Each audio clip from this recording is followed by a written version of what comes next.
A babád nem alszik, te pedig kialvatlan vagy? Van megoldás. Kezdjük a legfontosabbal. A tökéletes alvóhely. Használj sötétítőt, a hőmérséklet 18-21 fok között ideális.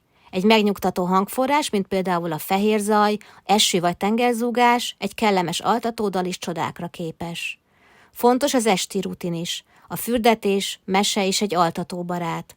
Használhatsz illóolajat a megnyugvásra, a halk zene és az aromaterápia együtt segítik a babát az elalvásban. Tudtad, hogy az altató bariba a saját hangodat is felveheted? Így mindig ott lehetsz a babád mellett, még akkor is, ha csak a hangoddal tudod megnyugtatni.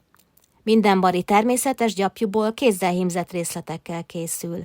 Varázslatos, sötétben világító tárolózsákkal szállítjuk.